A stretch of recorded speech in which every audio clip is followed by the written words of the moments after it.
Sir வெள்ளியோட விலை அதிகமாக போகுது. இப்போ வந்து நகை வாங்க போனா நம்ம வந்து 24 கேரட், 22 கேரட்ஸ்ன்னு சொல்லுவோம். 18 கேரட்ஸ்ன்னு சொல்லுவோம். ஸோ 18 கேரட்ஸோட ரேட் எல்லாம் எப்படி சார் இருக்கும்? இல்ல 18 கேரட் வந்து கொஞ்சம் கம்மியாயிடும். ஏன் 9 கேரட் கூட இப்போ கவர்மெண்ட் கொண்டு வந்துட்டாங்க.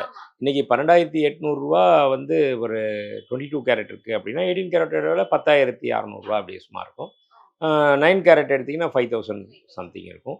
அதனால நமக்கு எது வேணுமோ அத வாங்கிக்கலாம். அதனுடைய யூசேஜும், அதனுடைய பிற்கால வருங்கால மதிப்புன்னு பார்த்தாலும் அதே லெவல்ல ஏறும். ஏறும். அதுவும் ஏறும். அதுவும் ஏறும். ஓகே. ஏன்னா ஒரு ஒரு பயம் இருக்கும் மக்களுக்கு. ஏன்னா மக்கள் அப்படி பண்ணாலே தங்கம்னு சொன்னாலே 24 கேரட் தங்கம்ப்பா. பையன் சொக்க தங்கம்ப்பா அப்படின்னு சொல்லும்போது, வாங்க போறவங்க வந்துட்டு அந்த 24 கேரட் தான் வாங்க போறாங்க. அதுக்கு கீழேயும் 18 கேரட் 9 கேரட்ஸ் எல்லாம் இருக்கு. தைரியமா வாங்கி போடலாம். ஏன்னா நீங்க வந்துட்டு இந்த கவரிங்லயோ அந்த மத்ததுலயோ போய் செலவு பண்ற காசு இந்த இதுல வச்சு ஒரு சேவ் பண்ணி இந்த மாதிரியும் வாங்கி வச்சு யூஸ் பண்ணலாம் அப்படிங்கறனால தான் கேக்குறேன்.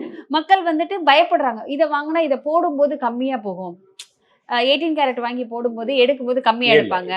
9 கேரட் வாங்கிட்டு ரிட்டர்ன் கொடுக்கும்போது கம்மியா எடுப்பாங்க. இல்ல அந்த அச்சம் வந்து இருக்க தேவையில்ல. ஏன்னா கவர்மெண்ட் ரெகுலேஷன் ஸ்கீம்ல கொண்டு வந்துட்டாங்க. அது என்னவோ இப்போ 18 கேரட் இருந்தது ஒரு ரூ. 10,000 கிராம் இருக்குன்னு வச்சுக்கோங்களேன். ஆமா சார். இன்னைக்கு 10,000. ஏறினாலும் 10% ஏற போகுது. இறங்குனாலும் 10%. 10% ரூ. 1,000. 10,000க்கு ரூ. 1,000.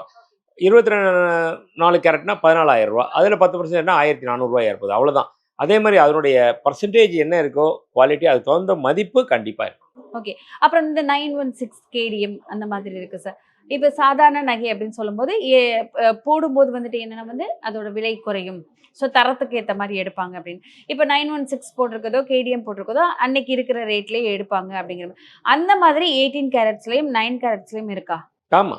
18 கேரட்னா என்ன 75% அதாவது ஒரு விஷயம் நம்ம பார்க்கணும். 22 கேரட் அப்படின்னு சொன்னா, அது வந்து 91.6% கோல்டும், மீதி 8.4% வந்து காப்பர். இதே 18 கேரட்ல பார்த்தீங்கன்னா 75% கோல்டு, 25% காப்பர். 9 கேரட்ல பார்த்தீங்கன்னா 37.5% கோல்டு, ரெஸ்ட் 62.5% காப்பர். அவ்வளோதான். அந்த கோல்டு எத்தனை பெர்சன்டேஜ் இருக்கோ அதுக்கு உண்டான ரீவேல்யூ என்னைக்குமே இருக்கும்.